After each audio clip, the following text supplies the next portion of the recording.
আজকে জ্যৈষ্ঠ মাসের শেষ মঙ্গলবার, তো আমরা তো মঙ্গলবারগুলো করি, মানে জ্যৈষ্ঠ মাসের মঙ্গলবারগুলো উপোস করি, তো সেই জন্য আজকে জ্যৈষ্ঠ মাসের শেষ মঙ্গলবার। আর এখন বাজছে তোমার 9টা 15। তো এই মাত্র টিউশন পড়িয়ে এলাম, তো সকালবেলায় টিউশন ছিল, টিউশনটা পড়িয়ে এলাম।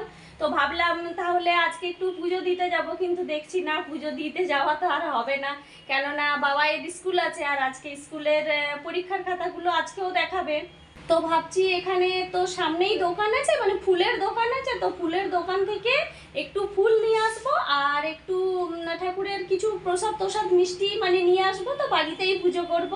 তো এখন তো যেহেতু সকালবেলা, তো গুড মর্নিং জানাই সকল আমার বন্ধুদেরকে। কেমন আছো তোমরা সবাই? আশা করছি সবাই খুব ভালো আছো।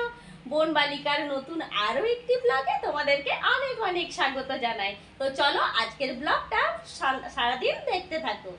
তো ফুলগুলো নিয়ে চলে এলাম, এই যে ফুল আর হচ্ছে মিষ্টি, তো ফুল আর মিষ্টি নিয়ে চলে এলাম। তো বাড়িতেই এখন পুজো করব। তো চলো এরপর আগে বাবাইকে তুলে দিই, কেননা ওর স্কুল আছে, স্কুলে যেহেতু খাতা দেখাবে, তো না গেলেও নয়, কি করবো, এই গরমের মধ্যে পাঠাতেই হচ্ছে। তো আজকেই লাস্ট ভাবছি পাঠাবো, যতই স্কুল খোলা থাক আমি কিন্তু স্কুলে আর পাঠাবো না। তো চলো আগে ওকে তুলি।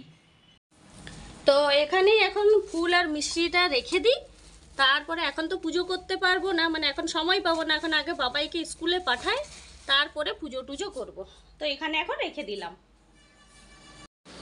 এখন দেখো প্রায় 1টা বাজতে চললো। তো এই দেখো আমার জামা কাপড় সব কাচা হয়ে গেছে, আর এখানেই সব জামা কাপড়গুলো মেলে দিয়েছি, কেননা আজ ছাদে যেতে পারলাম না, ভীষণ রোদ তো। আর এইদিকে থালা বাসনও সব ধোয়া হয়ে গেছে, সব ধুয়ে রেখে দিয়েছে, একদম পরিষ্কার ঘর মোছা ঝাঁটা দিয়া দেখো সব একদম ক্লিয়ার হয়ে গেছে।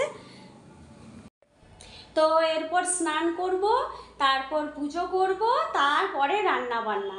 তো আজকে বরমশাই অফার করেছে যে আজকে রান্না বান্না সে করবে, আর আমাকে বলছে যে তুমি দোকানে থেকো। তো যাই হোক, ভালোই হলো। তো আমি দোকানে থাকবো, তার সাথে সাথে আমার কিছুগুলো এডিটের কাজ আছে, তাহলে দুটো কাজই একসাথে হবে, আমার এডিট করাও হবে, দোকান করাও হবে, আর এইদিকেও যদি রান্না করে দেয় তাহলে তো খুবই ভালো। তো আজকে যেহেতু মঙ্গলবার, তো তো তার জন্য এই অফারটা, অবশ্য শুধু মঙ্গলবারের জন্য বলবো না, কখনো কখনো মানে প্রায় দিনেই তোমরা দেখে থাকবে যে ও কিন্তু করে দেয়। তো ওই জন্য আজকে সব রান্না বান্না সব করে দেবে, আর আমি থাকবো দোকানে। তো চলো এরপর স্নানটা করে নিই তাড়াতাড়ি করে, তারপর পুজোটা করে নিই, অলরেডি অনেক লেট হয়ে গেছে। তারপর আজ থেকে তো আরও একটা টিউশন অ্যাড হচ্ছে বলতে মানে এতদিন ছুটিতে ছিলাম, আমিও ছুটিতে ছিলাম, তারপর স্টুডেন্টও ছুটিতে ছিল। তো আজ থেকে মানে আবার ওকে পড়াতে যেতে হবে। তো ওরা মামা বাড়ি থেকে ফিরে চলে এসছে, আমরা তো অনেক দিনেই এসছি। তো আজকে যাই হোক, কালকে রাত্রেবেলায় কল করেছিল, বললো যে আমরা চলে এসেছি, তো আজ থেকে আসতে। তো সেই জন্য আজ থেকে আবার বিকেলবেলায় পড়াতে যাব 5টার সময়।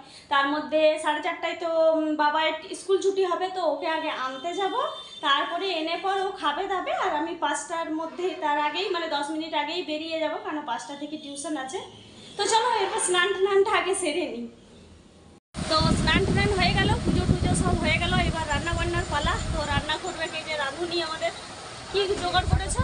এই যে পনির আর ওই পনির, এখানে পনির কাটা হয়েছে, তো এই যে রান্না করবে, আর আমি বসবো দোকানে।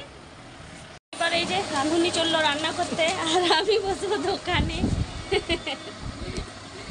এবার আমি দোকানে বসবো, আমার কিছু কাজ আছে, কিছু এডিট করার কাজ আছে। তো এই দেখো, এই হচ্ছে আজ আমাদের খাবার। এখানে করা হয়েছে আমাদের কাবলি ছোলা উইথ পনির, তো সেটার তরকারি, এখানে রয়েছে রসমালাই, রুটি, আর আছে কলাকন, তো সেটা নিয়ে নিই। তো এইটা হচ্ছে আজকের খাবার, আর আজকের পুরো খাবারটা করেছে বরমশাই, আর এত সুন্দর টেস্ট হয়েছে না, আমি একটু খেয়ে দেখলাম তখন, তো টেস্ট দারুণ হয়েছে খেতে। বাড়িতে এই কটা দিন এত ককরোচ হয়েছে না, দেখো কালকেও এরকম রাত্রেবেলায় গায়ের মধ্যে ককরোচ উঠে গেছিল। ওষুধটা কোথায় আছে? ওই সিঁড়িতে রাখলাম। এত ককরোচ হয়েছে, এইদিকে একটা ককরোচ, আর এই দিকটা থেকে ককরোচগুলো আসে, তো ককরোচগুলো হয়েছে, এত ককরোচ হয়ে গেছে না এই রুমের মধ্যে, মানে বাথরুম তো অ্যাটাচ, তো এত ককরোচ হয়ে গেছে, সেই জন্য দেখো কার্বলিক অ্যাসিড দিতে হচ্ছে আমাদের। আর কার্বলিক অ্যাসিড দেওয়া মাত্রই ককরোচগুলো এমন বের হয় না। আর সাবধানে কিন্তু তুমি, ঠিক আছে? হ্যাঁ সাবধানে সাবধানে বাবু, এ কাছে যাস না তুই, ওগুলো ওদের গায়ে তো লেগে আছে না, এখনই ইনফেকশন হয়ে যাবে, যাস না তুই এই দিকটাই আয়, দিকটাই যাস না। খেলা দেখো, এটা তুমি এ দাও। ওইখানে লাইটের সুইচটা দাও, তখন তখন ওই দেখো, ওই দেখো, ওই দেখো। এই দেখো আবার বেরিয়েছে, এই দেখে বেরিয়েছে, এই দেখো এই দেখো বাবা বাবা এই দেখো এই দিকটা সব বেরাচ্ছে ককরোচ। ঝাঁটা দিয়ে মেরে দাও, তোমার দিয়ে আবার হয়ে যাবে। হয়ে গেছে না, বাবা তোমার জ্বলন করবে না দিয়ে, ঝাঁটা দিয়ে মারো না, ঝাঁটা দিয়ে মারো। তোমার বেশি পা দিয়ে মারা যাচ্ছে।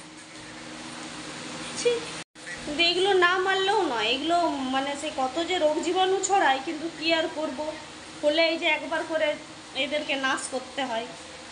ওমা ওই এই দেখো দেখো, বেরাচ্ছে। বেরিয়েছে বেরিয়েছে ওরে, উড়ি উড়ি বাবা, তুমি তো পা দিয়ে মেরে দিচ্ছ, বলছি ঝাঁটা দিয়ে মারো, ওই এদিকে দেখো, আবার ওই বেরোচ্ছে। দেখো, ওই দেখো, ওই তো, ওই তো।